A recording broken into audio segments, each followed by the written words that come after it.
Hello everyone, welcome back to my Noor kitchen channel. आज आपको picture देख के तो पता चल ही गया होगा कि मैं आप लोगों के साथ देसी घी की रेसिपी शेयर कर रही हूँ, वो भी बिल्कुल दानेदार घर का बना हुआ प्योर देसी घी। हम कैसे बनाएंगे ये देखने के लिए आपने पूरी टिप्स और ट्रिक्स फॉलो करनी है, तभी आपका भी घी इसी तरह का दानेदार और सही जो है ना परफेक्ट घी बना सकेंगे आप घर पे आसानी से। मैं तो कहती हूँ कि मार्केट से लाना ही नहीं चाहिए, क्योंकि मार्केट में क्या क्या मिला रखा होता है घी के नाम पे। तो इसीलिए घर से चाहे थोड़ी थोड़ी मलाई जोड़ के आप निकालें। इसे बनाना इतना आसान है।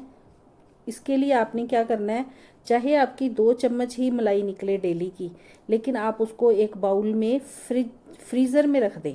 फ्रिज में नहीं रखना, फ्रीज़र में रखेंगे तो अगर आप महीना भी मलाई इकट्ठी करेंगे ना, तो आपकी मलाई में से ना स्मेल आएगी और ना ही वो ख़राब होगी। लेकिन इसकी यही है, आपने पूरी वीडियो को वॉच करना है और देखना है हमने किस तरह से ये शुद्ध देसी घी निकाला है, वो भी चम्मच से, कोई मिक्सी में नहीं, कोई ब्लेंडर में नहीं, कोई हमने किसी भी तरीके से नहीं, सिर्फ चम्मच से मिनटों में हम देसी घी निकाल लेंगे। तो ये मैंने मलाई फ्रीज़र में रखी थी, ये मैंने बाहर निकाल दिया है और इसमें मैं 4 चम्मच मैंने दही के डाल दिए हैं। मैं आप लोगों को सजेस्ट करूंगी, वैसे ज़्यादातर मैं भी ऐसा ही करती हूँ कि जब मलाई निकालना शुरू करती हूँ ना, तो उस बाउल में पहले से ही दही डाल देती हूँ। तो ये दही मिक्स कर देना है हमने और इसको हमने ढक के रख देना है रूम टेम्परेचर पे आने के लिए। तो गर्मी आप लोगों को पता ही है बहुत ज़्यादा पड़ रही है, तो ये आधे घंटे बाद ही रूम टेम्परेचर पे, क्या ये तो घी बनना शुरू हो गया था, इतना सॉफ्ट हो गया था। तो इसको मैंने चम्मच से चलाया तो ये ऐसे हो रहा था जैसे मेल्ट हो रहा है। तो इसीलिए जब गर्मी ज़्यादा हो तो हम इसमें क्या करेंगे, आइस क्यूब्स डाल देंगे। आइस क्यूब्स डालने से इसका टेम्परेचर नॉर्मल हो जाएगा और जो बटर है ना वो झटपट से निकल जाएगा। तो हमने इसमें खूब सारी आइस क्यूब्स डाल के और इसको मैश करेंगे। बस हमने इस तरह से ही चम्मच से चलाना है, तो आप देखेंगे कि कितनी जल्दी बटर निकल के तैयार हो जाता है। तो ये अभी भी गर्मी की वजह से थोड़ा ऐसे लग रहा है जैसे ये मेल्ट हो रहा है, मक्खन हमारा इकट्ठा नहीं हो रहा है। तो हम इसमें क्या करेंगे, बिल्कुल चिल्ड वाटर डाल देंगे थोड़ा सा, जिसकी वजह से ये जो बटर पिघल रहा है ना, ये पिघलेगा नहीं और इकट्ठा हो जाएगा बड़े आराम से और हम इसे निकाल सकेंगे। तो ये 5-6 मिनट ही लगे थे मुझे।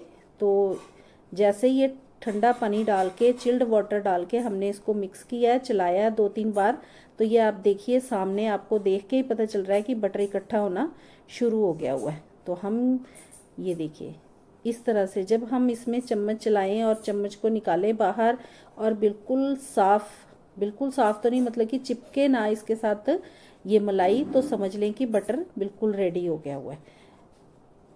ये इसमें और चिल्ड वाटर डाल दिया मैंने कि अच्छी तरह से बटर अलग हो जाए, पानी के साथ मिक्स ना हो जो हमारी मलाई है। तो इसीलिए चिल्ड वाटर डाला है कि बटर जो है अलग हो जाए खुद से ही। बस हमने इसको इस तरह से मिक्स करना है तो बटर जो है वो अलग होना शुरू हो जाएगा। ये देखिए, बस इसे थोड़ा सा इसी तरह से मिक्स किया है तो बटर बनना शुरू हो गया हुआ है।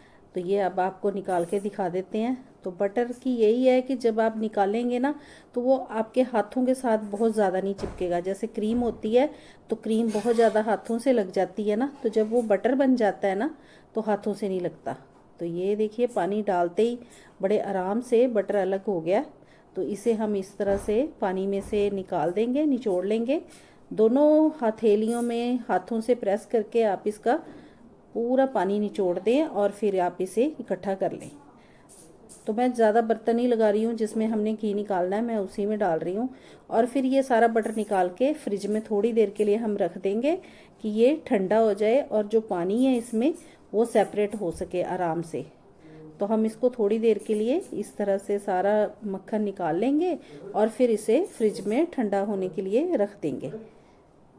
तो ये देखिए कितने आराम से निकल रहा है बटर।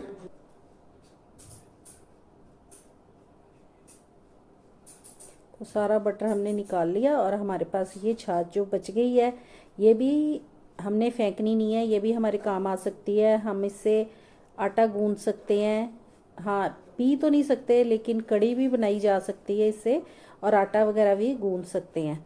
तो ये हमारी एक छाछ तैयार हो गई है और दूसरी साइड हमारा बटर तैयार हो गया है। तो मैं आप लोगों के साथ अपना एक्सपीरियंस शेयर कर रही हूँ कि मैं क्या करती हूँ, जब भी बटर निकालती हूँ तो पहले हम बटर यूज़ कर लेते हैं। हफ्ता भर तो ये फ्रिज में बड़े आराम से चल जाता है। तो जब जिस भी पराठे वगैरह के साथ हमने बटर खाना हो तो हम घर का ही बटर खाते हैं। और जैसे भी पराठे, दाल, सब्ज़ी में जो भी हम जिसमें भी बटर यूज़ करते हैं, बटर यूज़ कर लेते हैं। फिर एक हफ्ते बाद हम उसका घी निकाल देते हैं।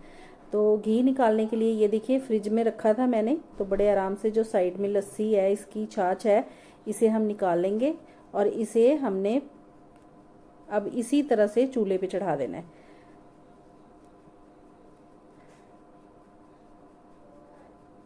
तो जैसे ही इसमें सेक लगेगा ये मेल्ट होने शुरू हो जाएगा बटर जो है। ये देखिए अभी ये मैंने फ्रिज में रखा था तो थोड़ा हार्ड है, तो जब ये गैस पे चलेगा तो ये साइडों से मेल्ट होना शुरू हो गया है। तो ये खुद ब खुद मेल्ट होना शुरू हो जाएगा और ये देखिए इस तरह से ये लिक्विड फॉर्म में आ जाएगा।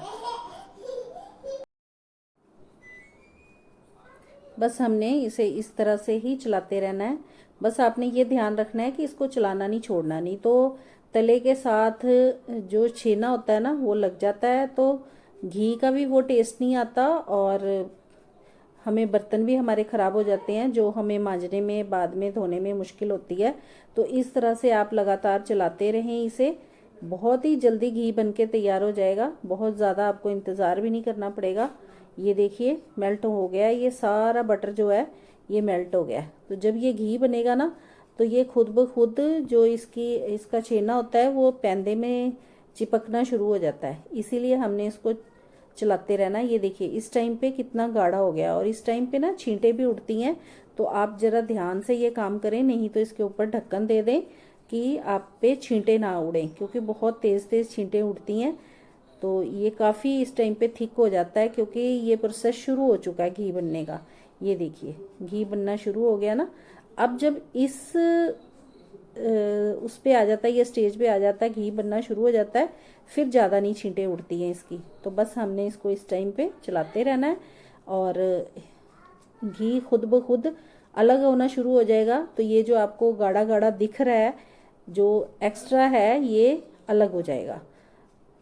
इसे आप छेना कहते हैं या हम आपकी भाषा में इसे क्या कहा जाता है वो नहीं मुझे पता, लेकिन ये देखिए ये जो इसकी वेस्टेज है ये अलग होनी शुरू हो जाएगी घी से। हम इसको इस तरह से चलाते रहेंगे और ये जो इसका छेना है ना, जब ये गोल्डन कलर का हो जाए, लाइट ब्राउन कलर का हो जाए, तब तक हमने इसको चलाते रहना है। तो ये घी साइड में आना शुरू हो गया हुआ है। तो जब ये घी बनना शुरू हो जाता है ना तो ये इस तरह से इसके बबल्स बनने शुरू हो जाते हैं, इस तरह से ये झाग आनी शुरू हो जाती है। तो इस टाइम पे आपने ध्यान रखना है, ये झाग बाहर को भी आ सकती है, तो इसीलिए हमने इसका बिल्कुल ध्यान रखना है। अगर ज़्यादा झाग बननी शुरू हो जाए तो आप गैस का फ्लेम लो कर दें, फिर उसे हाई कर दें। बस ऐसे ही ध्यान रखना है इसका। इस टाइम पे बिल्कुल ये देखिए जो इसका छेना था इसका गोल्डन कलर बनना शुरू हो गया हुआ है, ये गोल्डन कलर का हो गया और ये जो झाग है इस तरह से वाइट वाइट झाग हो जाएगी। तो हमने इस टाइम पे आके हमने गैस का फ्लेम ऑफ कर देना है, क्योंकि जो घी का पूरा सही टेक्सचर है और सही जो घी तैयार है ना इस टाइम पे तैयार हो गया हुआ है। क्योंकि घी अगर हम इससे ज़्यादा पकाएंगे तो घी जल जाएगा और इससे कम बनाएंगे तो ये कच्चा रह जाएगा। बस ये आपने छेने का ध्यान रखना है कि छेने का कलर इस तरह का लाइट ब्राउन होना चाहिए, क्योंकि जब हम गैस बंद करेंगे ना तो ये बाद में डार्क ब्राउन हो जाएगा। तो अगर हम इसको डार्क ब्राउन करने लगेंगे तो हमारा घी जल जाएगा। तो बस ये जैसे ही वाइट वाइट झाग बननी शुरू हो जाए तो उस टाइम आप गैस का फ्लेम ऑफ कर दें और थोड़ी देर इसे चलाते रहें, नहीं तो ये जो झाग है ना, क्योंकि घी बहुत जब हीट होता है तो इसका टेम्परेचर बहुत ज़्यादा हो जाता है, तो जिसकी वजह से वो झाग बाहर भी आ सकती है। तो इसीलिए इसे हम चला देंगे इस तरह थोड़ी देर, बस एक दो बार चलाएंगे। इसका हमने थोड़ा सा टेम्परेचर ही लो करना है और अब हम इसे रूम टेम्परेचर पर आने देंगे, क्योंकि बहुत गर्म है, और उसके बाद हम इसे छान लेंगे। तो ये देखिए मैंने घी सारा छान लिया हुआ है। इस तरह से हमने इसको छान लेना है। तो आपने देखा कितना घी था, कितनी मलाई थी, और हमारे पास घी कितना ज़्यादा बन गया हुआ है, बिल्कुल भी वेस्ट नहीं हुआ। तो आप ये पूरे टिप्स एंड ट्रिक्स फॉलो करेंगे तो बिल्कुल भी मलाई, थोड़ी सी मलाई से काफ़ी सारा घी निकाल सकते हैं। और घी भी बहुत ज़बरदस्त दानेदार और ना जला हुआ ना कच्चा रहेगा अगर इस तरह से बनाएंगे।